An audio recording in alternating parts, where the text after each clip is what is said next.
for you and the power you possess. In your satin tights, fighting for your rights, and the old red, white, and blue. Wonder Woman. Nailed it. Yeah, nice. Did we? Yeah. I don't know. Yeah, you did. Feedback here. Absolutely. Thanks, Lauren. nailed So it. we brought a guest along to hear us awkwardly sing at her. Yeah. Say hello to Lauren, everybody. Hi, I'm Lauren Berry. Thanks for having me. Yeah, no worries. In Thanks for coming. Staines. So not thanks that much. Lauren, no, you did come quite a Mile. ways to get here, so Mile, thank thanks. you very much. Yes. But you're closer to Thorpe Park than you've ever been. Yeah, I know, right? Let's Yeah. go after. Yeah, we'll do a spontaneous trip. Yeah. So Lauren is a published author, Oh yeah. the only my- published yeah. author we know. My new novel, Living the Dream, is out on July the 6th, and it's super funny about women. So Wonder Woman is the perfect thing for us to see together. Yes. Yeah, Because exactly. women and that. Women in it. Women and Dave. Yeah. Women and Dave is the my novel, which is coming out never. Sounds awesome. I will buy that. So Wonder Woman, what do we know about this?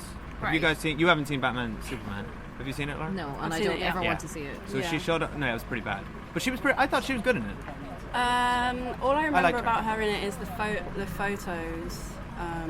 Yes, there's the scene. Some mild spoilers for Batman v Superman. That's okay, I Here, don't but I think don't think anyone anyone will That whole cares. film is a spoiler.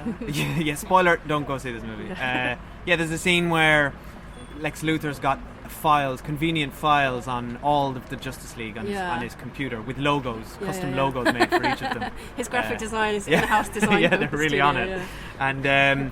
And so she finds all these files, and there's photos of her in World War One, I Yeah. think, isn't it? Throughout history, I Which thought. is because she's an Amazonian Yeah. immortal. Are they immortal? Is she immortal? No, she ages really slowly. Oh, just super slow. Yeah. And really well. Yeah, and really well. She looks great for her Yeah. age. She looks Like amazing. several hundred years old, or whatever she is. But yeah, this movie is getting really good reviews, which I think has surprised everybody. Yeah, so I was just looking at the reviews, and it's currently 94% fresh on Rotten Tomatoes, which, I mean, I know it's only been out a couple of days, but that actually has it ranked with the two other highest superhero movies, which are Iron Man and The Dark Knight. That's pretty Wow. impressive. Okay, that is That is, and it's quite a surprise, particularly because the trailers looked kind of meh, Yeah. right? Yeah, it's interesting because initially when we saw trailers for it, and I didn't see Batman and Superman and didn't ever want to see it, and I thought, I'm not going to go in that movie. But actually, the more I read about this, it's really interesting. So it's directed by Patty Jenkins, who directed Monster. That's like her only other picture credit. And that was an $8 million movie. This That was like movie 15 years ago as well. cost $150 million, so that's quite a leap.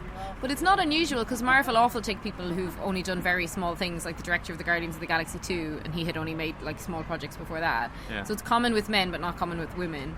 And also, this movie cost $150 million to make. Now, the last most expensive movie directed by a female director was The Hurt Locker, which cost $100 million. So this is $50 million above that. The And Hurt it's- Locker cost $100 million. Yeah. And that's Catherine Bigelow, who's huge. And this already, worldwide box office just for the opening weekend, is tracking $200 million. So it's the most commercially successful movie ever directed by That was my a attempt at female whistling. female director. So it's actually, like, that's all really interesting. And then on top of all that, it's getting really good reviews, so... Yeah, it feels like Wonder Woman has the luxury of the leap being kind of easy, because Batman obviously has an amazing track record, whereas Wonder Woman has always been sort of shit. Yeah, So it's kind of easy Hey, to what's your do beef with that. Linda Carter?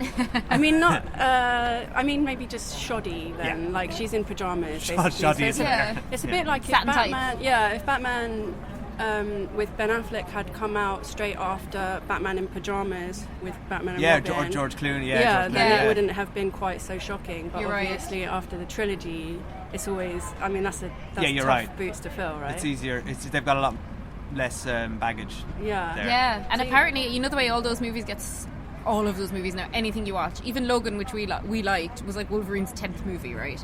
There's been so many Avengers movies, there's so many of all of them. Bar her briefly showing up in Batman v Superman, this is actually a fresh story for us, as fresh as it is, having seen the TV show.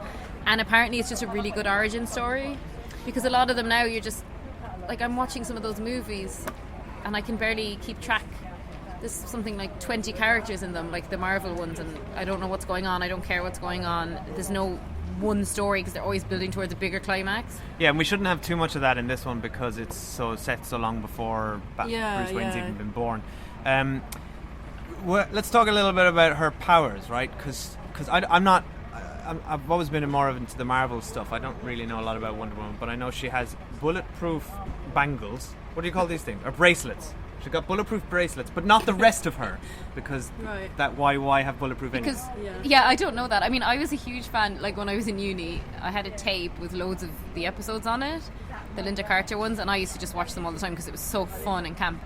But I don't really understand her powers. I know that she's slow aging. She's got kind of godlike strength. Yeah. But I read a review that said that her main superpower is empathy. No, genuinely, you're laughing, but apparently that's like what sets this apart. Like genuinely, she just feels real hard. But she's superhuman. Like she's really strong, and she's superhuman, she's Amazonian. Emotional. So like she's got all that going for her. Like if you look at, for example, like Superman. I know he can fly, but aside from that, I think they're pretty comparable. He had barely any empathy. Does she have an invisible plane in this one? That's what I want to know. Well, empathy is one of the superpowers that is missing from nearly all of those films when they just like lummox about knocking down buildings and killing loads of innocent people without batting an eyelid. If she doesn't do that, then this will make it my favourite favourite superhero film. Like in Superman... Man of Steel, they basically total that whole city. And I'm like, Superman, that makes him just a dick. Yeah. Which I thought they kind of cleverly addressed in Batman v Superman. Yeah. When you had Bruce Wayne, you saw that movie from his perspective, and all the buildings were being destroyed, and he was helping children out, and you kind of get why he wouldn't be into Superman. Part of me thought that he probably owns like several construction companies, and he secretly like wants that to happen so he can give them the contracts. Oh my god! Like I go deep underlying into stuff. conspiracy It's really annoying. theory. Like I'm always thinking about the scaffolding costs. Like why? That is deep, and that's the stuff they started addressing in the new Avengers movies. You know that. Like all the carnage the Avengers had wreaked, all this havoc in the city, and people were talking about that. Whereas at least she's coming from an Amazonian tribe; she has no ties to the human world. It's the other stuff that I did think looked good in the trailer actually was that because it's set around World War I, isn't it? Yeah. So it's around the gender politics of that time as well. And she's coming from this race where like men are completely inconsequential. I think she lives in like Paradise Island or something. There's no men, So she moves to this world where women are being subjugated by men and stuff. It just sounds really interesting. And she's all like, "What up?" Yeah, but I think we're going to need to go. We're actually kind of late for this movie already. All right, okay, let's go on. See you on the other side. Wicked. Wonder Woman. The gods gave us many gifts. One day you'll know them all. This is where we keep them. It's beautiful. Who would wield it? Only the fiercest among us even could. And that is not you, Diana.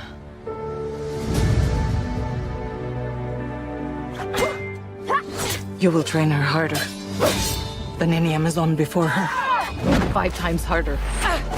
10 times harder. Never let your guard down. You expect the battle to be fair! Until she is better than even you. But she must never know the truth about what she is.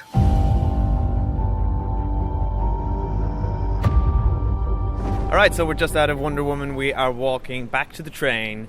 And Cathy, what did you think of the movie? I know I actually say this a lot. Like I actually very often get excited about movies, but I really loved this movie. I loved it for so many reasons that I'm like, wish I'd written down notes and could even remember all the reasons I love it. I loved how long they spent in the intro of just her and her Amazonian island and her origins and her family, and I loved the actress who played her mother, and I loved seeing Robin Wright. Yes. Connie Nielsen, yeah. And then I love seeing Robin Wright not as Claire Underwood because I've gotten so used to her in that role. She was so great as like the warrior aunt. She's badass. And the lead actress, Gal Gadot? I think it's pronounced Gadot. Gadot? She is... Yeah, I know, it's waiting for Gadot. She's so great. Like, what incredible casting. I was just blown away by her.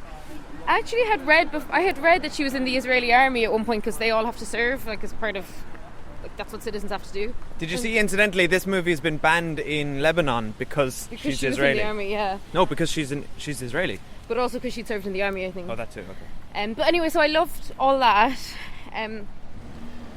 I loved how she was taught from a very early age that like war isn't a goal actually at all. That was really interesting. Even though she wanted to be a warrior, that was her natural inclination. I love how kick-ass she was. I love the world of all the women. I could have watched a whole movie just set in that. Yeah. And then, I mean, we're not in spoiler street, but I love the whole story of how she got involved in World War One. I love the character that Chris Pine played. And what was interesting is, usually when you watch these movies and there's a male protagonist and a female love interest, for example, Doctor Strange with Rachel McAdams, she was shit, not fleshed out. We didn't care about her. We had no investment in anything. But Chris Pine's character was really fleshed out. Yeah. And really, really liked him. And it's interesting because I think the reason he was so fleshed out was because he's like the primary male in the movie. So he therefore had to have a really fulfilled character to conform to what you expect out of a movie. Whereas if it had been the other way around and the man was the protagonist, I don't think the female character would have been as interesting as him. So I thought that was really interesting. But other than that, I was really emotionally moved by it. And I think like... You cried? I was crying a lot. But I think I partially... had a little cry myself at the end. But I think part of it was because it's quite upsetting here today, because last night was attacks in London Bridge and last week it was attacks in Manchester. And they're just so distressing, these things that are happening at the moment. And there's no reason or rhyme to any of it. And I love the message of this movie, and I think this is why I was getting really upset, because it's all set in a war and like it's quite violent, and the kind of underlying message is about love and empathy, and love is the only thing that defeats war. And she's like, why are people killing children? This doesn't make any sense.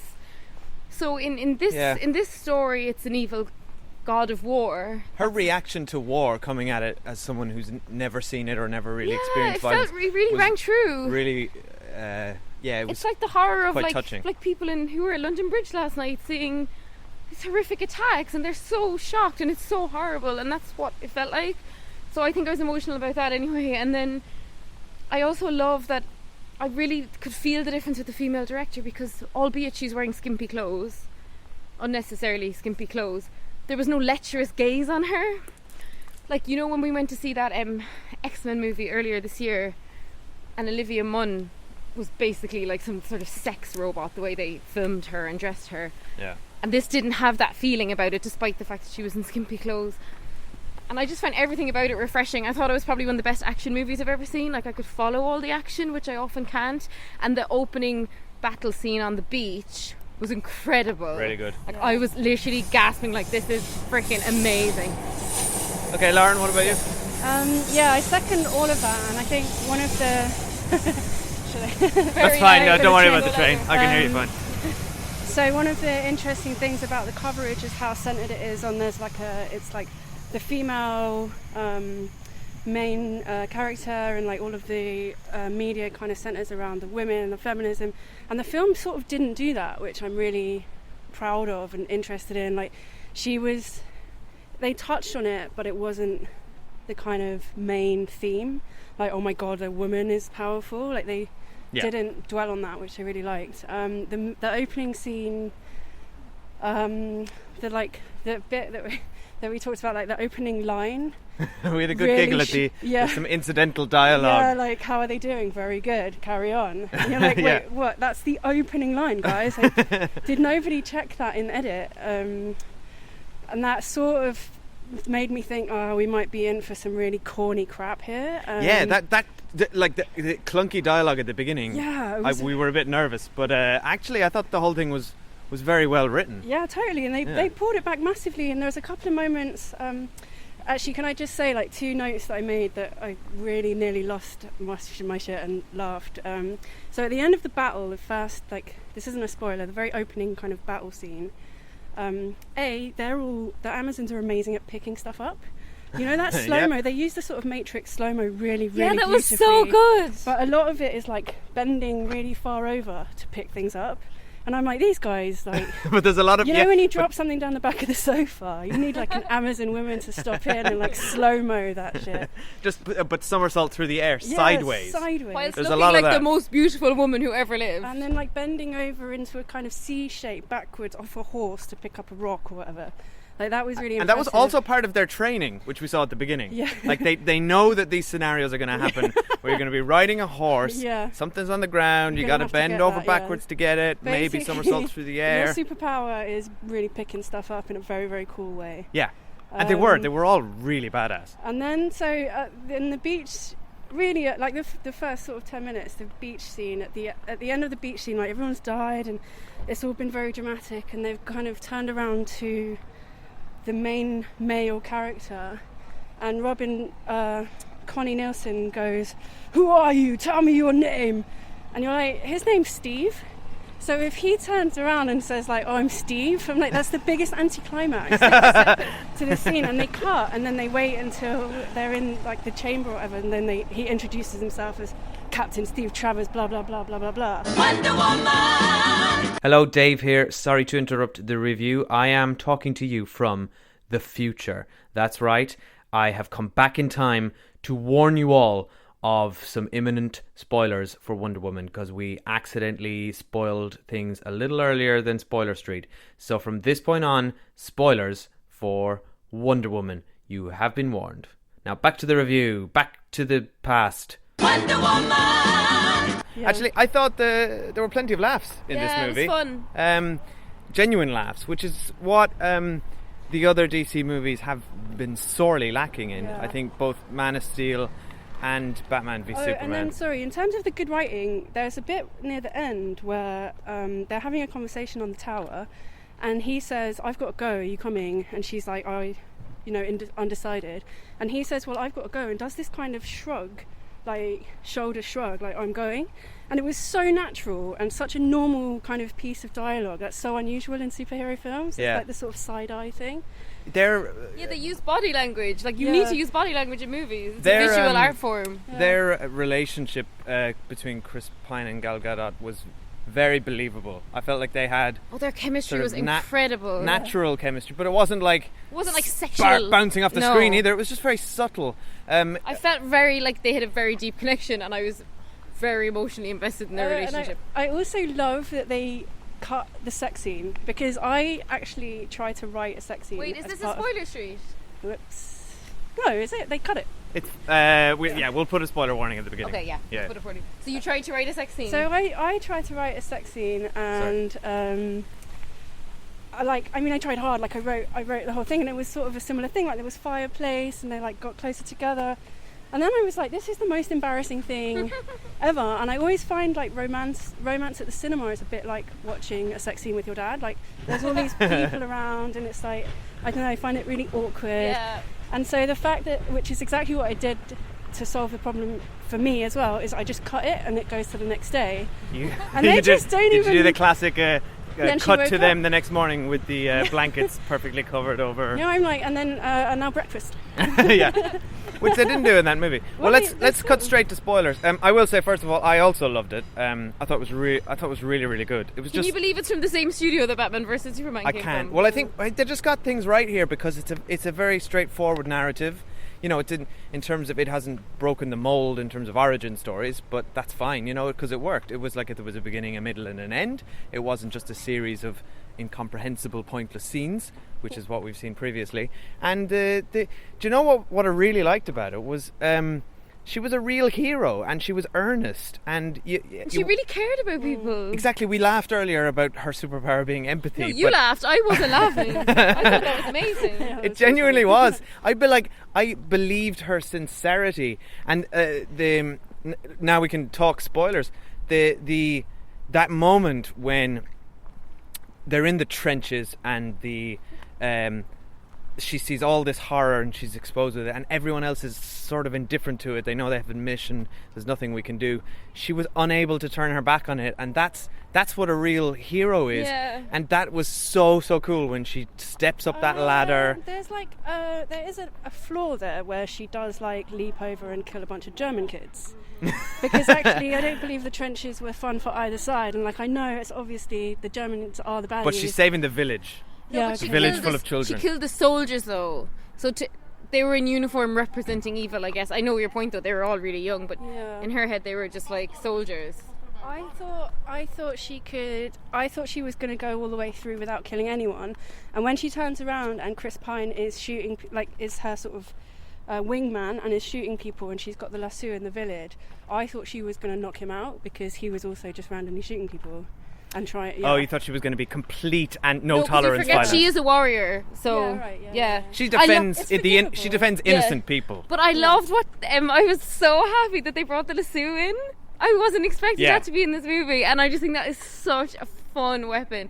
She can do all this crazy shit with the lasso and forces people to tell the truth, and it was just I just had genuine joy watching it, and I just think it was so well directed. And fight scenes are amazing, and I never say that. I hate fight scenes, and I love that I suppose that's the benefit of setting it then, where there's much more opportunity for hand to hand, because when they set stuff now, they just throw in a couple of drones and wipe everyone out, and no one would be any the wiser. And the trench warfare is always very impactful in the cinema because it's so claustrophobic and terrible. I think World War I was such a good idea, in terms of a setting, and there was enough fun with her in London.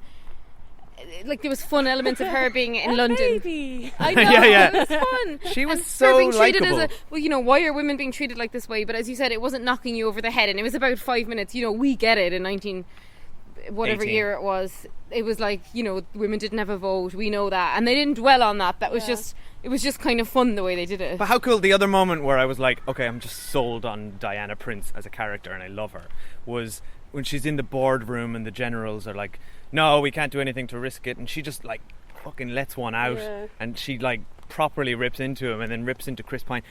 Gal Gadot just sold the passion. Yeah, she's so well. passionate. And they managed to somehow strike the balance between nagging women, which they ran the risk of that sort of cliche a couple of times, where she's like, you should be ashamed of yourself, and you're like, yeah, you should be ashamed of yourself.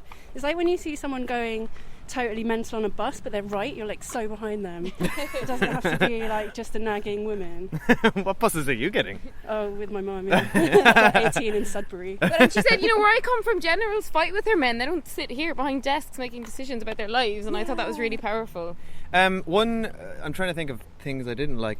I mean, overall I thought it was a complete success, but I think maybe the side characters weren't particularly fleshed out. They were okay. Oh, they're better than most of those movies, though. Yeah, but I wonder, was the chief played by an actual Native American? a good question. Yeah, I'd be interested to know. I would felt assume he must be, or it would be a huge misstep for them. I'll be honest, right. I felt like with the three of them, there were a little bit of cookie cutter stereotypes there. The Middle Eastern guy was wearing a fez, the Scottish guy Dave, he was was wearing wearing a kilt, But he was wearing and it the Native American guy had dreadlocks. No, he doesn't and, have dreadlocks, Dave. That's how people whatever he had. American. He's had a You're feather talking hat. early 1900s. That's how a Native American would have worn their hair.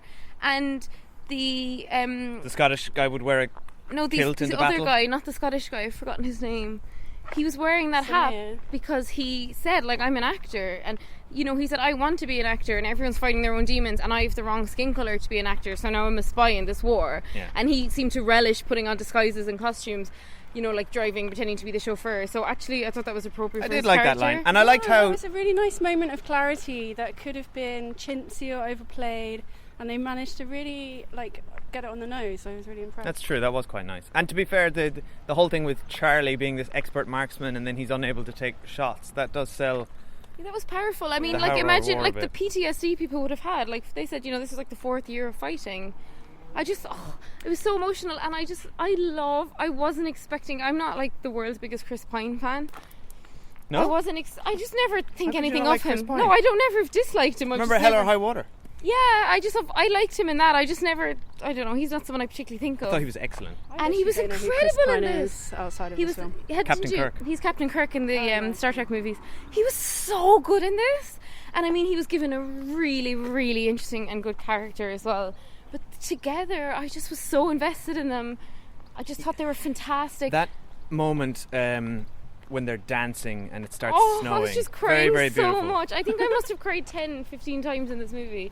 And I really felt so happy to just see a movie. You know what? I didn't love the snowing scene because I thought it reminded me of Andy McDowell at the end of.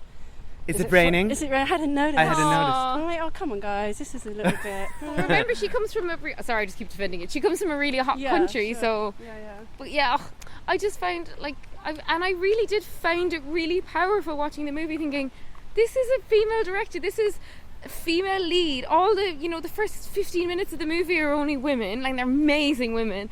Like, everything about it. And I just think it's such a joke that men on the internet have been trolling about all women screenings when you put it into the context. Yeah, It's there's the never first been tentpole a female movie ever. superhero. Like, the only other female superhero movies have been like really crap, like Catwoman or whatever. Like so much rode on the shoulders of this director, because she said, like, there's loads of movies that are flops and no one is held to account in a certain way. But for her, if she directed this and this had been a flop with that budget, it would have been, woman directs flop, not giving another tentpole movie to a woman. Yeah. Can I brag for a second? You can. Because I did turn to you, Cathy. You and did. I said that's Aries. Like, way early on. That I guy called was that. was really predictable. Yeah, it's When he obviously turns up in Aries. the pub, you're like, for sure, we know who this guy is. Also, I really didn't thought get that that. casting was really awful because he, to me, is just the dude from Harry Potter. He's Lupin. Yeah, Lupin. Yeah. Yeah. So therefore, I didn't guess that he was an evil baddie because I love Well, him. the other thing was, I knew there'd be a twist at some point. He was the only other character, Yeah. and the German guy, it was too obvious. And also, if he was Aries, why would he need some little capsule to give himself strength? Yeah. I love that when he took the capsule, he's like just some obnoxious guy at a party who's done a load of drugs. He's like, you are insignificant to me, I can do anything I want to do, and then she just kills him. It's like, no, you can't, not at all. She just leapt up. Can we just touch on that moment as well, where she goes back to get her sword? That made us both chuckle. Oh yeah, that was funny. It's like, She was no, like, it's all right. left the sword up there. Yeah. And then it was like, but he just stayed there. Yeah. She was like, wait there and It's get my like sword. that kind of attention to detail is stunning to me, because that's the kind of thing that really trips you up in a film. Yeah, it was weird. Yeah, where you're like, she's left her sword upstairs, so if she has it in the next scene, this whole thing is fired. And even Cathy, you said when she went down with Chris Pine, you were like, don't forget your sword. But I thought It's there'd like be you're leaving genuine- the house. Have you got your wallet? But then you think there's genuine repercussions to her forgetting the sword, not like, oh well, it's fine, I got it now anyway. And it was so obvious from the start that the sword wasn't the god killer and she was, right? yeah, No, okay, you guys are much smarter than me. I think I was just too busy yeah, weeping that's and what just. they weren't telling her. Yeah, That it's was- just by the numbers sort of movie twists I there. loved Robin Wright because we're in the middle of House of Cards season 5 at the Oh, moment, yeah. and I'm not particularly impressed with it. And I'm sick of, even though I love her as Claire Underwood, I'm sick of it now. And just seeing her in that role was so cool. She kind of reminded me of when she was Buttercup in Princess Bride. She just felt really Really? different. Yeah, I just thought she felt really endearing. I thought she just was Claire Underwood, but with a fancy hat. Well, maybe it's just because her hair was longer. Maybe that's why I was thinking of Buttercup. I want to go to that. I mean, I would not work in that place at all because they're very tall and strong and exceptionally You wanna beautiful. go to that? Yeah, I just want to be Oh my like, I would God. just be like their handmaiden or something. Yeah, It I looks like a loved good it. holiday destination. Yeah, for sure. Oh, I liked that little bit at the beginning when you saw how concealed it was, and the German officer like puts his hand in there, and suddenly it's sunny on the other side, Yeah. and it's misty on the other side. Did it not strike you though that is that the first time someone's accidentally sailed into the side of that? Because the sea's that Yeah. unexplored even then.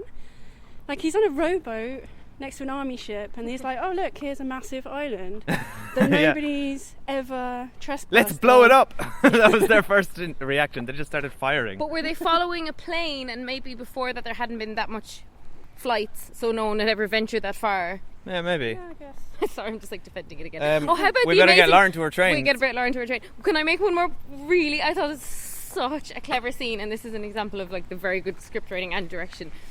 When Chris Pine is naked at the start, and she walks in, Oh yeah.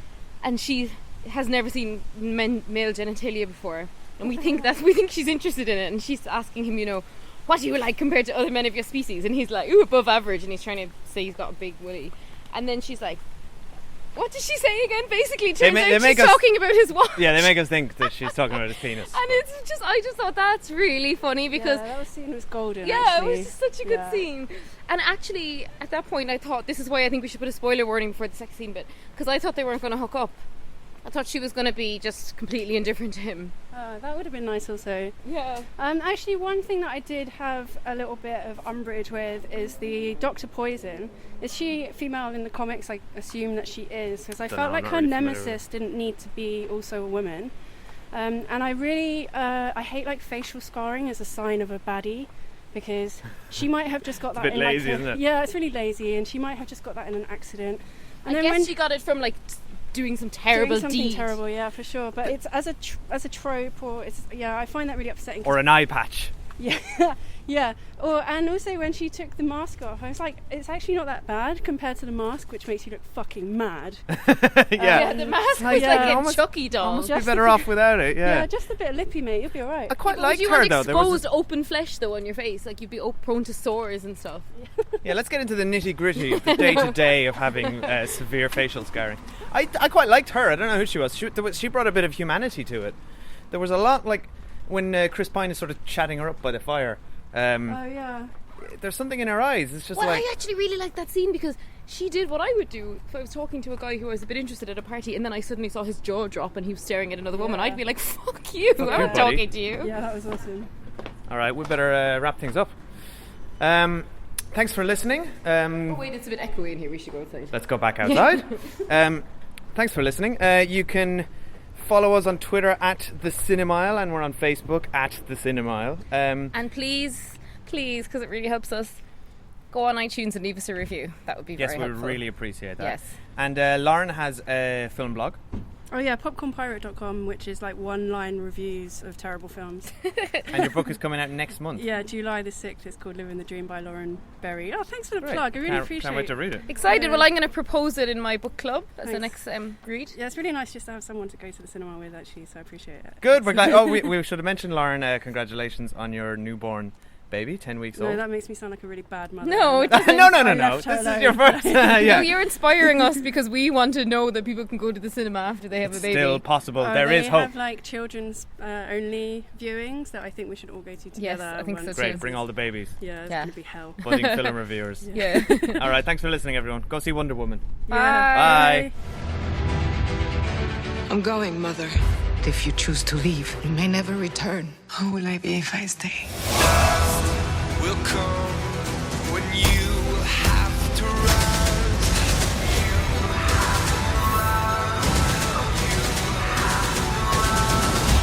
To the war. Well, technically the war's that way, but we gotta go this way first. Wonder Woman. Wait, what was the first line? Wonder Woman. I'm getting us the lyrics so that we can see them. I actually know them all because I used to have the Fighting for DVD. I her used to have a rights. tape of it that I used to watch when I was in uni. Obviously, but that's what you All were the doing. world is waiting for you. No, all the world is waiting For you. And the power you possess. in your Satin tights. Okay, Fight you do for- the first verse, I do the second verse. That Oh, works it out is easier. fighting for your rights. Okay, I stand corrected. And the old red, white, and blue. Oh my god. So American. Okay, the But key she's is not Wonder American. Woman. That's what you have to come in on. But you can come an octave lower if you want. Ready? Wonder Woman. You can come in at that if you want. Okay, ready? I think you're better off coming in high though. Count us in. No, you're starting. Wonder Woman. Oh. Okay. Do you wanna see the lyrics as well? You're just gonna. I'm not going to. You're not gonna do it. Okay, cool. We're not gonna make her do That's this. fine. So Alright, it's ready? like. "Do-do-do-do-do-do." Wonder Woman. You need to go an octave higher. I All the think. what? You need to go Wonder Woman. Okay. Because that's the whole point. They sing really high. Wonder Woman.